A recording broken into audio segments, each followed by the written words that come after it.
When I turned 30, it was time to get my life together. I put away my vagabond circus roots and lived with a girlfriend for the first time. I was trying to put down roots and be a family man, a provider. I had the girl. Next on the list was my health. I'd been a pack-a-day smoker for over a decade, and it was time to get my butt to put that butt out. But cigarettes were ubiquitous in my life. I'd have one before and after everything, and probably two. But I went to a hypnotist, and it worked. So now I had the girl, I had my health, not quite the job yet. So I thought, as many hippies do, it's time to get a dog. I never had a dog growing up, so I don't really know where that idea came from. I guess getting a dog was part of my idea of establishing, making a family. I found her online. Her name was Honey.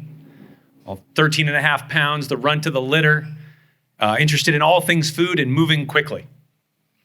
The people at the rescue say she picked me. I'm a sucker for that. You want me? You got me. December 1st, 2013. You got me, puppy. We lived in Humboldt County, California on the coast. Winters are desolate in that part of the country.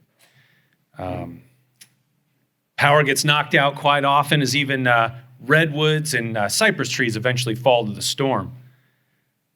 But I had a dog now, and I was determined to do right by her. So Honey and I would brave the weather and the misty isolation. A few weeks later, my now ex-girlfriend went home to visit her family. Humboldt County has this weed population, and people are gone by that time of the year anyway, and not a lot of people around. A lot of people refer to home as in somewhere else. So my ex was going home. How convenient. Then Honey and I were looking for a place to live. It was 2 days before Christmas. And the idea was, we'll go meet with my friend Danielle. Danielle had a room for rent and a dog. So this could be great. I'd been to Danielle's house before. I'd partied there. We walked through the dunes and watched the sunrise on the beach, walked through the woods looking for mushrooms, on mushrooms, both. Danielle's dog was great too. His name was Franklin, 90-pound Mastiff, named after a Grateful Dead song. Franklin's Tower is the name of the song. One of my favorite Grateful Dead lyrics comes from that song. Sing it with me if you know it. If you get confused, listen to the music play. I think that's quite appropriate for this evening's theme.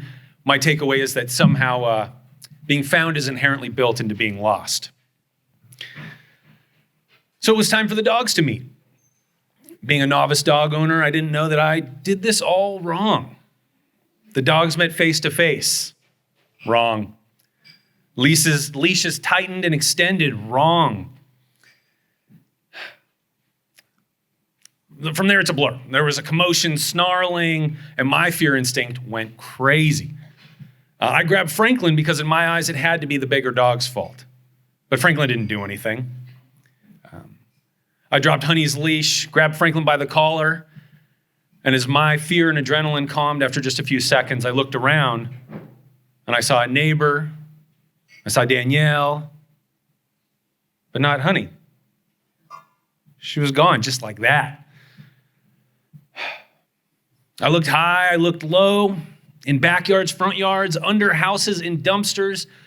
Anywhere that looked like a dog would go, I went. I rode around on a bike like a kid in an 80s movie with a flashlight and a backpack that day. Backpack full of supplies like a little bit of kibble, rope, and probably a little weed. All the essentials, right?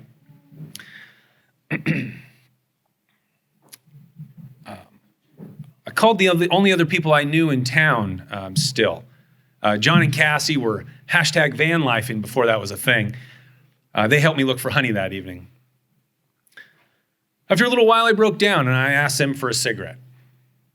They were both pack-a-day smokers, Marlboro Reds, and I'd lost the girl. Now the love of my life, Honey, had disappeared, and I thought these traumas really deserved a cigarette. But John and Cassie didn't have a cigarette. They didn't have one cigarette between the two of them? I don't believe it to this day still. They were probably lying. Lying because they were broke that day. Lying because they only had a couple between them, or lying because they know how hard it was to quit. These people had some real heart. Around midnight, I crashed on Danielle's couch. Did I sleep? Did Honey and I meet in dreamland? This could have been what dogs actually dream about, vast expanses to explore, dunes to run up and down, ocean things to smell, to howl at the moon and be that wild animal. The next morning, I was rallying the troops for another search party when I got a call. It was Danielle's neighbor who had witnessed the commotion the day before. He said he was having coffee on his porch that morning and heard a slight whimper from across this vast expanse. Is a deserted lumber mill right there. So he hopped a fence. He traversed that alien landscape where Honey had no doubt run like that wild beast she is the day before, past some abandoned warehouses, and he found himself next to the waterfront and some broken down pylons of an abandoned pier. And there she was. Her leash wrapped around some of those pylons, and she was partially submerged in the water crying. Yeah. He said she was trepidatious at first, but some well-placed kibble convinced her to let him help. Always food motivated, my dog is. He said on the phone, "I've got Honey. She's fine. Come get her when you're ready." Ready? Holy crap, this was intense. When I got there, she was scarfing kibble.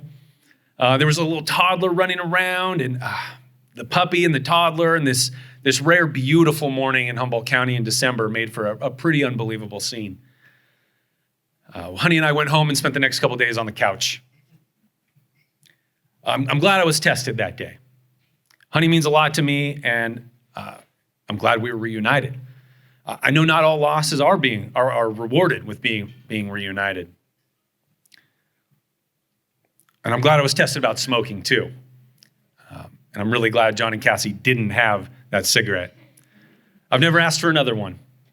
It's been 8 years without a smoke and with my Honey dog. Thank you.